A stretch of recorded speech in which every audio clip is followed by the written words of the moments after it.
A'immatul arba'ah, Imam Abu Hanifah, Imam Malik bin Anas, Imam Muhammad bin Idris Asy-Syafi'i, Imam Ahmad bin Hambal sepakat tentang haramnya musik. Bukan hanya musik, sepakat tentang diharamkannya nyanyian.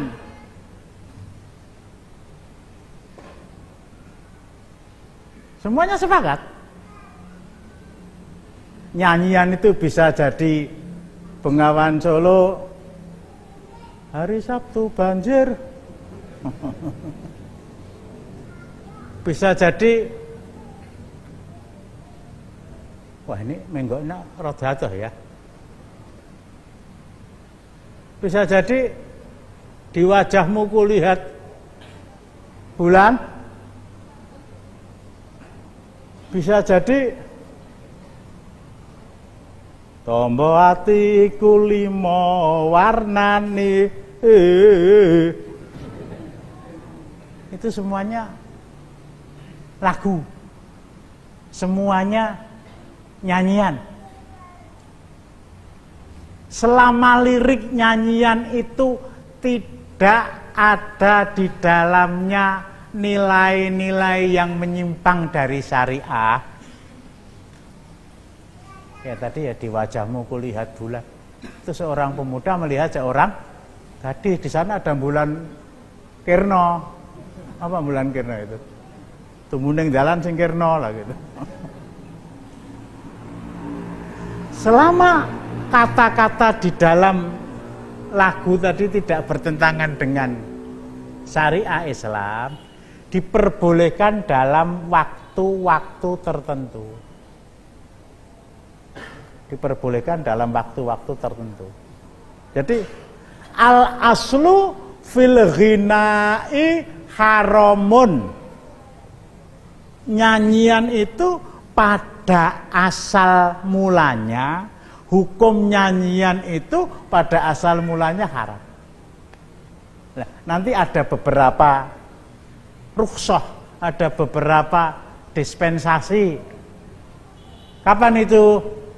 Ketika Rasulullah dengan para sahabat menggali tanah untuk dibuat khandak yang bisa menghalangi masuknya tentara sekutu orang-orang Quraisy dan Ghatafan ke kota Madinah. Nah, itu sambil mendendangkan syair-syair yang tentu saja diiringi dengan lagu. Silakan. Ketika Idul Fitri, silakan. Rasulullah pernah menyuruh anak kecil, 2 orang anak kecil wanita untuk menyanyi, dan Abu Bakar marah-marah. Wah, rumah Rasulullah kemasukan seruling setan. Sabar Abu Bakar, setiap orang itu punya Aid, punya hari raya. Di hari raya itu mereka boleh bersenang-senang, antara lain dengan menyuruh seorang anak perempuan kecil menyanyi. Ketika kerja bakti, ya, buat khandak, ketika Idul Fitri, ketika walimah, ketika mantenan. Saya tidak melarang tuan rumah dalam walimah itu mengundang tamu wanita. Saya tidak berani melarang. Tapi kalau itba Rasulullah, tamu yang diundang Rasulullah itu gur wong lanang tok. Ya, mesti ada yang tanya, lah nyumbangnya piye? Ya. Nyumbangnya piye? Wis disaranani kaya ngopo? Kalau yang diundang itu tamu laki-laki dan perempuan dipisah. Memang tamunya terpisah, tapi ketika pulang, lah, jebul dudu ibuke bocah-bocah. Jebul rumah saku bojoku, jebul pedus. Wah. Itu enggak bisa. Enggak bisa menghindari itu. Enggak bisa menghindari. Kawalimahan. Ketika memberikan motivasi, memberikan tasjid di dalam medan perang. Tapi sekali lagi hukum itu ittifaq, aimatul arba'ah ittifaq. Hukumnya itu haram dalam kondisi tertentu. Dalam kondisi tertentu. Bahkan kayak Imam Malik, oh itu orang fasik nih gaweane nyanyi. Imam Syafi'i nggak boleh diangkat jadi saksi.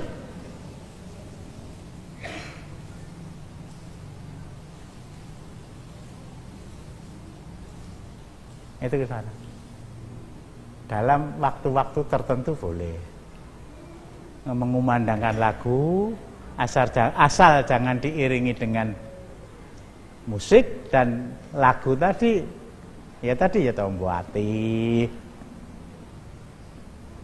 Namanya syairnya Abu Nuwas apa Abu Nawas itu. La ilaha stulil firdausi ahla.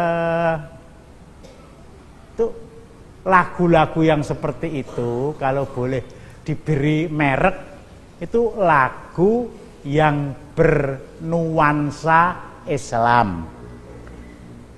Lagu yang bernuansa Islam. Boleh didendangkan dalam waktu-waktu tertentu. Tapi tidak boleh, tidak ada hari tanpa musik, tidak ada hari tanpa nyanyi, nggak ada. Apalagi ada yang mengatakan, oh Tombo Hati ini lagu yang Islami. Kalau lagu Islami, orang yang menyanyikan dapat pahala. Loh kok ngono? Iya. Makan itu asalnya mubah. Makan itu asalnya mubah. Tapi suatu ketika bisa berubah menjadi sunnah, suatu ketika bisa berubah menjadi wajib. Kapan berubah menjadi sunnah? Ketika besok pagi, hari Senin, kita mau siang, kita makan sahur. Tasakharu fa inna fis sahri barokah. Bisa berubah menjadi sunnah. Ketika orang betul-betul kelaparan, nek orang mangan mati. Jangankan makan makanan yang haram, ya jangankan makan makanan yang halal, yang haram pun dibolehkan. Sudah sering kita kaji ya, Al-Baqarah 173, Al-Maidah 3, terus Al-An'am 145, An-Nahl 115, Famanit Turo itu ada. Makan itu pada dasarnya mubah. Tapi karena diniati untuk beribadah, besok saya siap berubah menjadi sunnah. Mubah bisa berubah menjadi sunnah. Tidur itu pada dasarnya hukumnya mubah. Ini pengajian sih santo. Rarane dikon push up.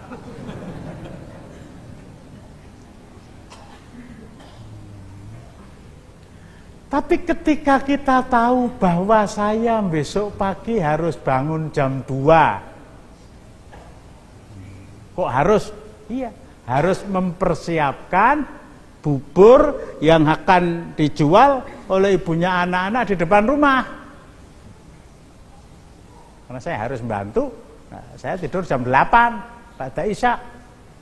Tujuannya apa? Beribadah dalam rangka mencari rezeki yang halal, dapat pahala. Saya harus segera tidur, ngapa? Ndang turu, ndang tangi. Mau qiyamul lail, dapat pahala. Yang mubah bisa berubah menjadi sunnah, yang mubah bisa berubah menjadi wajib. Tapi nggak ada yang haram berubah menjadi sunnah, itu nggak ada. Dari sana tidak ada musik Islami. Tidak ada musik Islami. Musik yang bernuansa Islam. Boleh. Roti beraroma durian. Durian waktu itu. Nah, gampangnya begitu loh. Musik yang beraroma Islam, ada lagu tentang jihad, ada lagu tentang. Tapi sekali lagi tidak boleh didengarkan secara rutin. Nggak boleh didengarkan secara rutin. Ya sekali tempo itu tadi. Apalagi sekedar rengeng-rengeng. Kedah rengeng-rengeng. La yajtami al-musiqu wal Qur'anu fi qalbin wahid. Saya pernah ketemu dengan muridnya Syekh Muhammad Nasiruddin Al-Albani, ditanya tentang musik, tentang lagu, itu jawabnya begitu.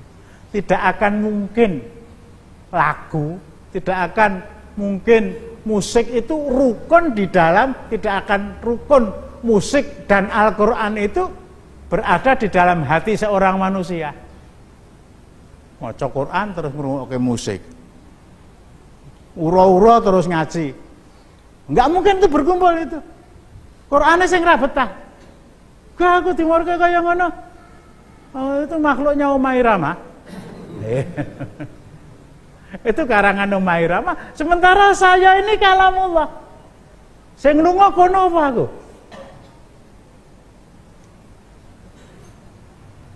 Alasan mereka itu astagfirullahaladzim. Yang mengatakan musik atau yang mengatakan, kalau yang mengatakan musik al-malah itu haram itu Abdullah bin Abbas, yang mengatakan lagu nyanyian itu haram itu Abdullah bin Mas'ud. Itu kan cuma kata-kata sahabat. Ya jawabannya dengan bahasa pokrol, apa mungkin sahabat Rasulullah berani mengharamkan sesuatu yang sesuatu tadi tidak diharamkan oleh Rasulullah?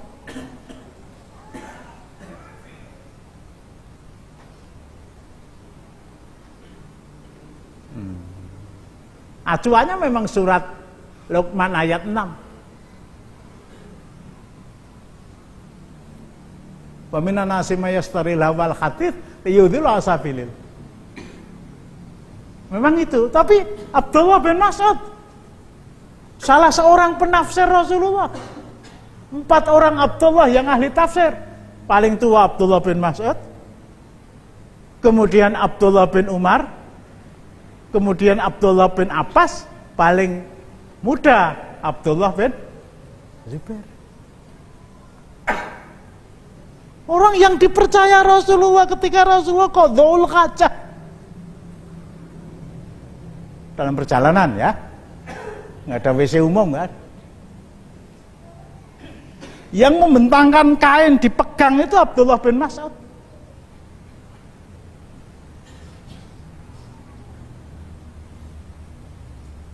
Yang membawa Rasul, yang membawa sandal Rasulullah itu Abdullah bin Mas'ud.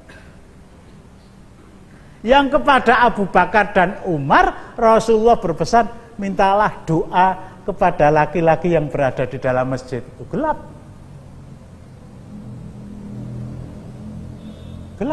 Akhirnya keduanya mendatangi.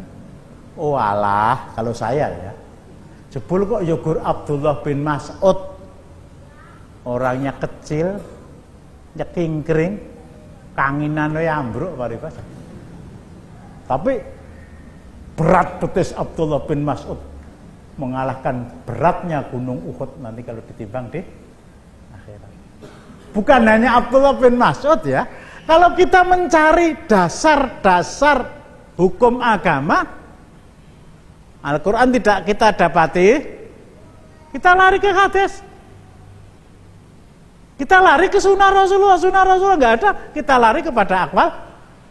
Bahkan Ibnu Katsir begitu, khairut tafsir tafsirul Quran bil Quran, khairut tafsir tafsirul ayah bil ayah. Tsummal ayah bis sunnah, tsummal ayah bil athar. Sebaik-baik tafsir itu menafsirkan ayat dengan ayat. Sudah kita kaji berkali-kali. Kemudian ayat dengan sunnah. Kalau nggak ada Quran, nggak ada sunnah, bil athar, dengan pendapat para sahabat, bahkan tabiin, bahkan tabiin. Ini.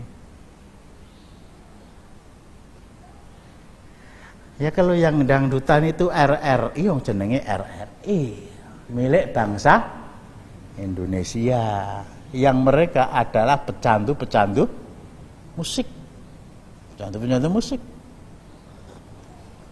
Amin Rais saja geleng-geleng. Jam 6:30 ki wis kelenengan. Lah kuwi nyambut gawene kapan?